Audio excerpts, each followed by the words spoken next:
Hey everybody, welcome in something different. And there's been people here, so I have an audience, but they're not in the room with me. They're elsewhere in the house. Um, but my wife and daughter are in there. Man Cave is pretty much ready to debut. Like I'm ready to have a live show in there, but I'm saving that for Saturday. So if you're watching this on Patreon, you're going to be able to get the first look on Saturday when I debut that on Perspective. So, um, so yeah, that's coming up fast and furious. It is not season three. I mean, we're recording season three Saturday, so here we go. It's on us. It's been a decent little break, but I know Zach and I are both ready to get back in the saddle. So here we are.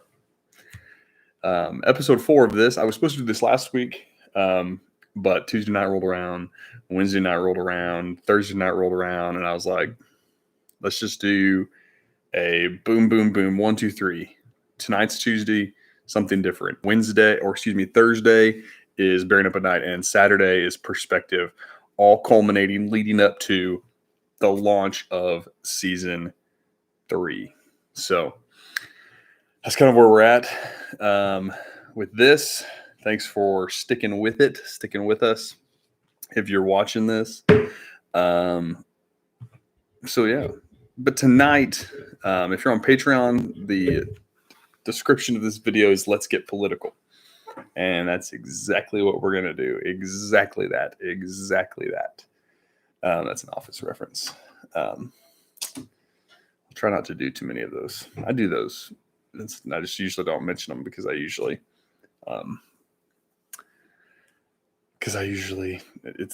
flows well. But anyway, that one didn't. So here we are. Let's get political. I'm diving right into it. We are in a state of severe unrest, and it's nothing new. First of all, political corruption is nothing new. Let's get that out of the way. People need to calm down about this is terrible. I can't believe this. I'm pretty sure. No, I am not only confident, I am 100% certain that the things that happen now pale in comparison to things that have happened throughout human history with political corruptness, with corruption inside of government entities. I mean, you go back to Roman Empire, littered with corruption. Even Julius Caesar, Nero. I mean, there was, not even by them necessarily, definitely by Nero, but not even by those individuals. There was just so much political corruption. But the average Roman citizen had no idea. The average Roman citizen didn't even have an inkling of an idea of what was going on, because those with the political corrupt parties drove the narrative. As recently as JFK, we still don't know who killed him. People are confident in their assertions, but there's evidence for multiple different solutions. So,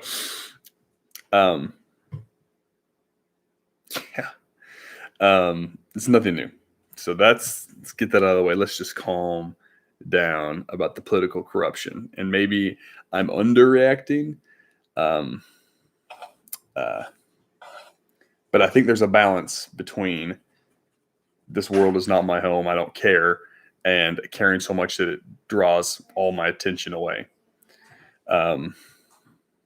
So secondly, hello, I'm doing a live video. Yes, ma'am. No, it's okay. What's up?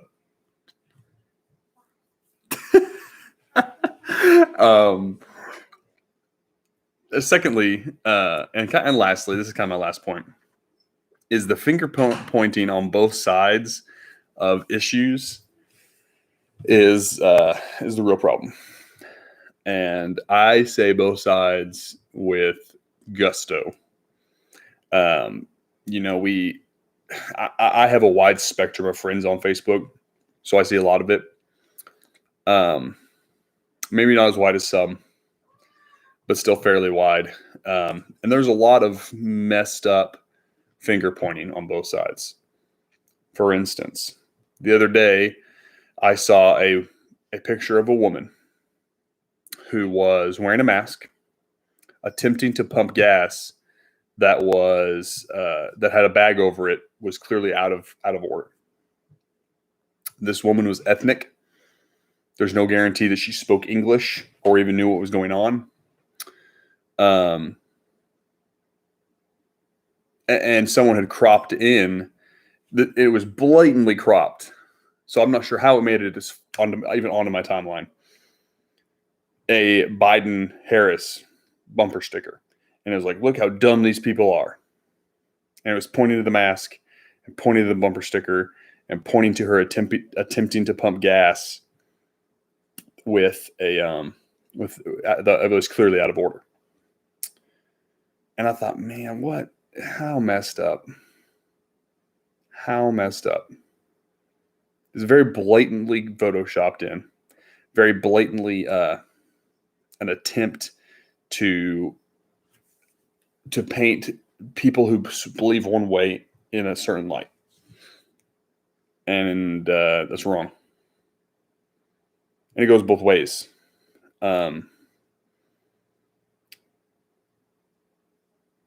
Something struck me a few years back.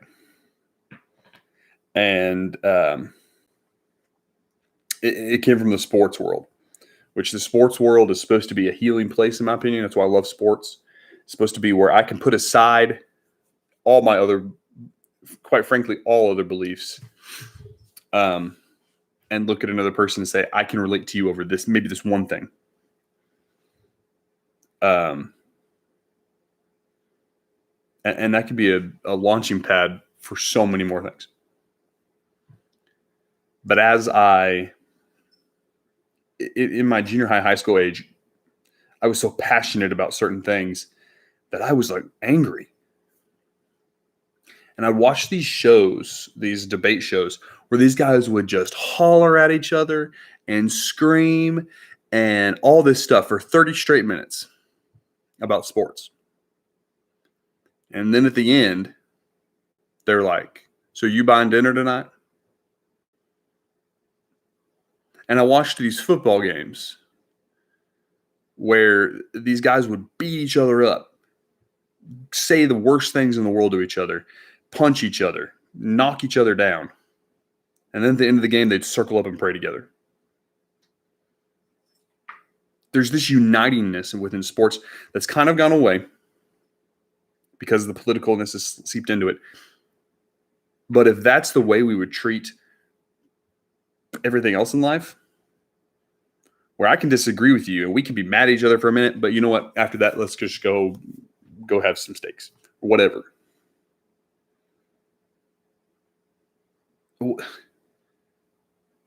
But we can't. But for some reason, people refuse to do that. For some reason, people take it beyond personal, beyond an opinion, and they turn it personal again. And we cross line after line after line on both sides. Republican, Democrat, Christian, atheist. This is not a Christian issue, in my opinion. This is a human issue of how am I going to treat my fellow man? And we are bad at it as a country. I don't think other countries are this bad. Maybe I'm wrong. But just hateful stuff. Total opposite of encouragement. And I think the only way we put a stop to it is calling it out when we see it. And I've not done that. Maybe I'm not brave enough. But I think the only way we put a stop to stuff like that is saying, how is this promoting unity? How is posting this picture or saying that thing or calling somebody that word promoting unity. And I'm talking, and because I'm looking at Facebook and I'm seeing men I looked up to. I'm seeing people I thought I knew post some bad stuff. And it's not like vulgar. It's not like it may not be wrong. But to call someone certain names, I think, in my opinion, just crosses so many lines. I'm spending days, I'm going to spend years teaching my daughter to not call people names and to not say certain things. And these people, they're going home and they're telling their kids one thing, and then on Facebook, they're getting on and saying another. And I'm not going to sit up here. I'm not going to pretend I'm on my high horse. I pretty much generally stay out of political stuff. This is what I'm saying from the outside in. I'm pretty much government should be hands off, but that's pretty much that. I don't know. I think I put a bow on that. Can I help you? Do you need something, sweet girl? Do you want to come on this video? Who's on there? Nobody. I'm just talking to a live camera. This is Emerly Grace. Hey, let me ask you a question. How do we treat other people? Do we treat them nice, or do we treat them mean? Do we treat them people nice? Nice. Nice. That's right. Do we say good stuff to each other? Like, hey, I like your hair. Yeah. Yes, we were sweet to each other, right? Do you think everybody should be sweet to everybody? Yes. Well, thank you. Do you need something else? I'm sorry I used you as a prop. No. All right. Can you say goodnight, everybody? Like that. That's our lot. This is something different. You're on an episode 4 of something different. No. You're my guest tonight. Mommy. Does mommy need me? Mommy. Mommy needs me? Mm-hmm. All right. Say goodnight, everybody. Thanks for watching. And that's it. Good night, good night, good night.